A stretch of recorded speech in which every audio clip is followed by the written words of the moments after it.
Primeiro jogo do Tigrão aqui no canal em 2025, primeiro vídeo de análise do Vila Nova aqui no canal. E galera, eu queria que o jogo tivesse sido tão animado quanto eu estou aqui falando com vocês. O Vila venceu o seu segundo jogo aí na temporada, chegou a 2 vitórias, venceu mais uma vez por 1-0 e mais uma vez o ataque saiu em branco, né? Quem fez o gol foi um zagueiro. Mesmo assim o Vila Nova conseguiu a vitória, uma vitória que veio em cima de um Goianésia que, na minha humilde opinião, teve medo de buscar algo melhor do que o resultado que conseguiu. E esse medo faz com que ele fique na zona de rebaixamento sem nenhuma vitória, assim como o Goiânia, as duas equipes que ainda não pontuaram na competição. Mas vamos explicar tudo o que aconteceu nesse jogo, falar um pouquinho do Vila, do Goianésia, tudo que rolou na partida, tudo isso depois da vinheta.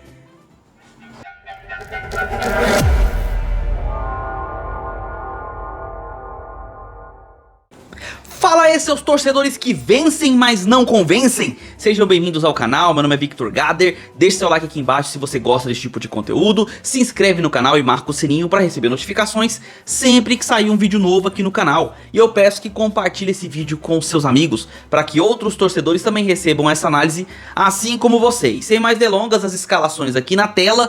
E cara, eu não fiz vídeo dos primeiros 2 jogos do Vila. O primeiro jogo, a primeira rodada do Goianão em si, eu não assisti, não acompanhei. E o segundo jogo eu estava no estádio assistindo o jogo do Atlético, então eu não vi os jogos e eu, por respeito a vocês, não venho aqui fazer análise com melhores momentos. Não é justo trazer uma análise mais precisa, mais detalhada, usando melhores momentos como base, visto que não tem como você entender a dinâmica do time, do entrosamento, organização tática, só com melhores momentos. Você precisa de ter algumas nuances que você só consegue assistindo o jogo completo. E essa partida, graças a Deus, eu consegui assistir para fazer a análise para vocês. Primeiramente, precisamos falar que o Vila, mesmo não estando convencendo ainda com as 2 primeiras partidas, não foge do que tá acontecendo com os outros times, tá? Goiás, Atlético, o próprio Goiânia, que tá aí na zona de rebaixamento, e os times do interior, com exceção do Inhumas, tem oscilado no começo da temporada, é normal, tá? Isso é absolutamente normal. E o Vila contratou basicamente um time novo, né, do ano passado pra cá. Foram mais do que 14, 15 contratações, se eu for colocar aí na ponta do lápis, eu nem sei as contas, pra ser sincero. E o time, teoricamente, no papel, foi uma montagem boa. O Vila trouxe nomes muito interessantes, como o Meia Dodô, o volante João Vieira, que estava no Paysandu, que fez uma boa temporada pelo Paysandu. Trouxe o Poveda, Gabriel Poveda, que é um atacante muito bom, na minha opinião, um atacante que tem uma boa estatura e consegue ser um bom finalizador. Fez um campeonato legal até, mesmo com o Avaí não tendo ido muito bem, ele fez um campeonato interessante. Trouxe o Igor Inocêncio também. Então assim, trouxe um time todo novo praticamente.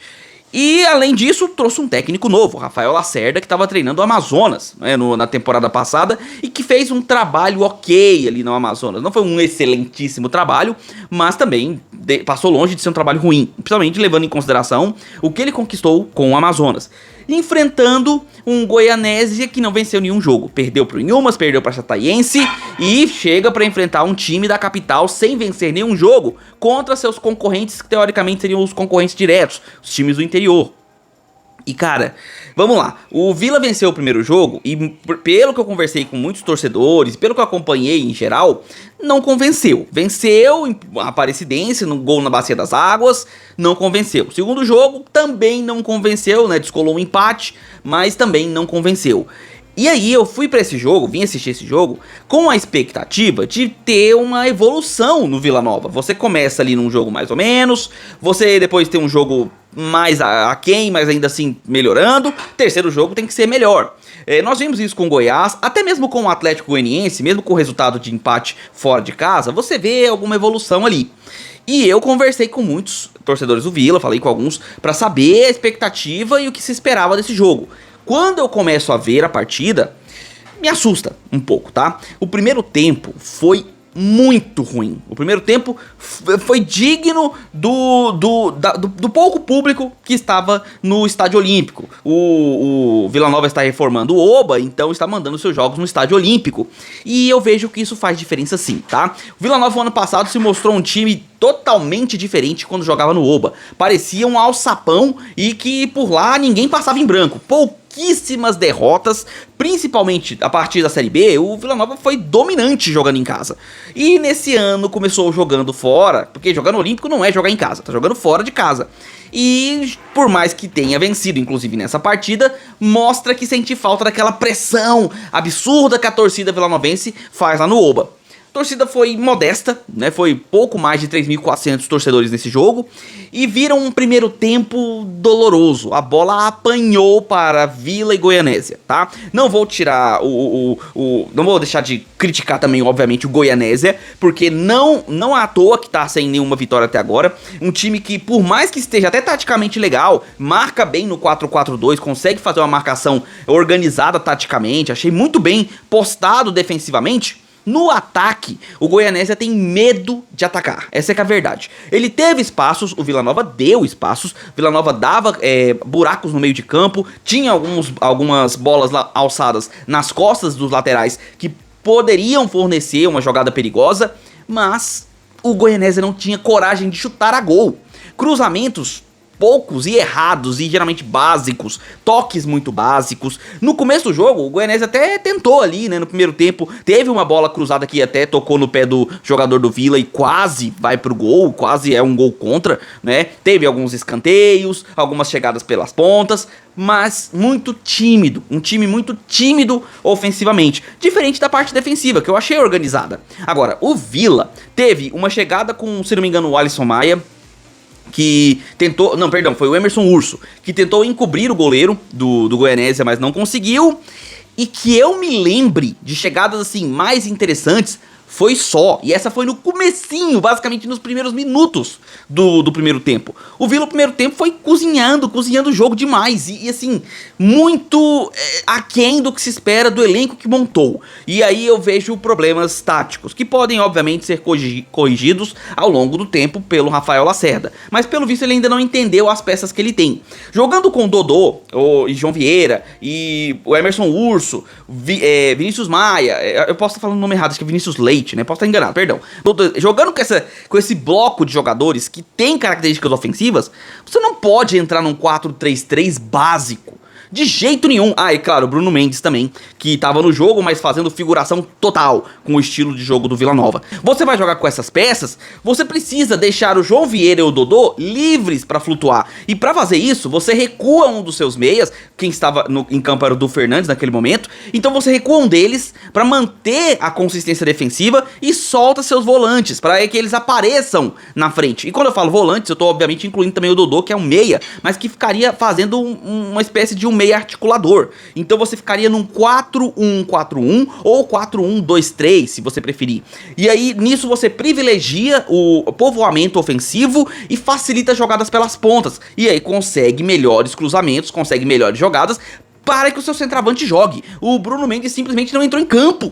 Ele tava lá e não participou do jogo. Do lado do Goianésia, as jogadas que vinham numa crescente em 4-4-2 também se bagunçavam toda na hora que eles estavam com a bola nos pés. Não tinha uma articulação muito boa. O meia, se não me engano, também chama-se Vinícius, né? O meia, camisa número 10, pouco recebia bolas para poder articular e pouco espaço ele tinha. E aí, méritos da defesa do Vila. Mas quando ele tinha espaços, os jogadores do Goianésia não apareciam para receber bola. Resultado, primeiro tempo muito fraco. Mesmo assim, o Vila teve um gol num escanteio conquistado ali de maneira bem básica, vamos dizer assim, né? Uma bola resvalada aqui e ali, sem muito perigo, escanteio, cruzamento na área e dois jogadores do Vila chegam para cabecear, livres de marcação. O Goianésia é uma marcação estilo pandemia dentro da área, mas cabeceia, faz o gol e dá o número inicial ali, e que acabou sendo os números finais, né? A vitória de 1-0. Mas naquele momento era um gol de zagueiro que deveria soltar mais os dois times. O Goianésia teria que sair mais pro jogo, porque tem que buscar o resultado. O Vila poderia se soltar mais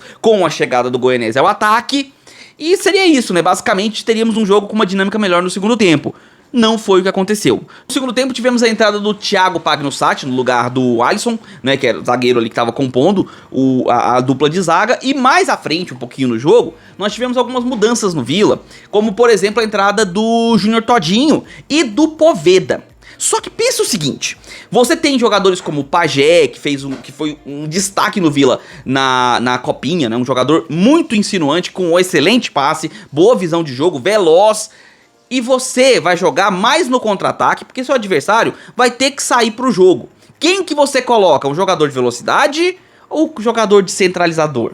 E o que o Rafael Lacerda fez? Colocou o centralizador, colocou o Poveda, o Todinho pra correr em contra-ataques, lançados pelo Dodô e pelo Vieira. Cara, é claro que o jogo ia ficar truncado. E aí foi o que aconteceu no segundo tempo. Mesmo com as mudanças de Goianésia, do Vila, foi um segundo tempo muito truncado. Um segundo tempo feio, assim como o primeiro. E o jogo foi ruim, tá? Tecnicamente ruim, tá? Eu achei defensivamente o Goianésia muito bem postado, mas o Vila tava bagunçado nesse 4-3-3. Essas peças que o Vila tem em mãos são muito eficientes para se jogar num 4-1-4-1, onde você forma uma linha de 4 jogadores à frente, deixa um volante atrás e compõe o meio de campo, faz boa recomposição. 4-3-3 básico com esse time não vai conseguir extrair o melhor dele. Principalmente quando você tem Dodô e João Vieira jogando no meio de campo. Você precisa dar espaço para esses jogadores poderem trabalhar, poderem encontrar peças melhores à frente, coisa que nesse jogo o Rafael Lacerda não fez. E pelo que eu fiquei sabendo, nos outros jogos também não. Então é preciso ter essas visões agora, aproveitando o começo da temporada, os 3 primeiros jogos. O Vila, mesmo com esses problemas, venceu os 2 jogos desses 3. Então assim, o momento é para tentar ajustar esse time às peças que ele tem. E não tentar impor um estilo de jogo que você tem e forçando os jogadores a fazerem movimentações que não são características. O Igor Inocêncio mesmo pouco apareceu porque ele joga muito bem como um segundo atacante e não como um ponta direita. O Emerson Urso ficou variando entre lado direito, lado esquerdo, quando ele poderia também fazer às vezes de um centroavante ou um 9, um falso 9, recuando, né? O Bruno Mendes nesse estilo de jogo com essas peças ficou totalmente sumido. E é isso, cara, um jogo fraco porque ainda tá se encaixando. No caso do Vila, os times ainda estão se encontrando e o Goianésia preocupa. 3 jogos, 3 derrotas, um futebol que até na defesa joga bem, mas o ataque tá fraco, muito fraco, precisa melhorar, precisa ter mais coragem de buscar a vitória, correr atrás do prejuízo, sabe? O Goianésia poderia ter tido chance, teve até uma chegada perigosíssima no final ali do jogo, que poderia ter sido um gol de empate, e o jogador do Goianésia acabou chutando pra fora ali, perdeu um gol claro, mas foi só também. Foi a única chance criada, a única oportunidade criada durante todo o jogo. O Azulão precisa melhorar muito se quiser fugir do risco de rebaixamento que tá correndo. E agora o Vila vai passar o restinho da semana aí até chegar no domingo para enfrentar o Atlético e vai jogar fora de casa, né? Vai jogar lá no Ascioli. E vamos ver, né? Vão ser 2 times que estão em momentos parecidos, mas o Vila ainda está melhor porque independente do que tem feito em campo, o Vila venceu 2 jogos, né? Mas e aí? O que você achou desse jogo? O que você tá achando do Vila pro Clássico? Será que o Vila chega com confiança, chega com propriedade para enfrentar o Atlético, mesmo jogando fora de casa?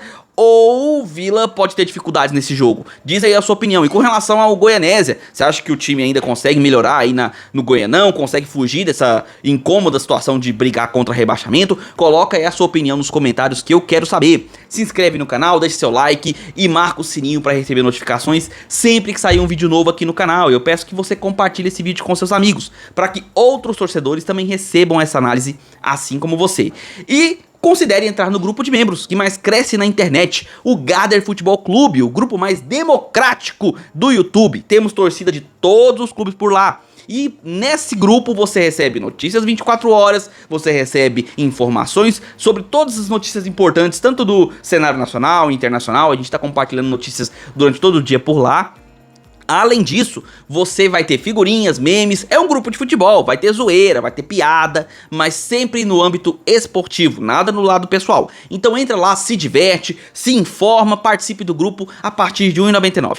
Beleza, vou ficando por aqui, nós nos vemos nos próximos vídeos e um abraço de torcedor para todos vocês.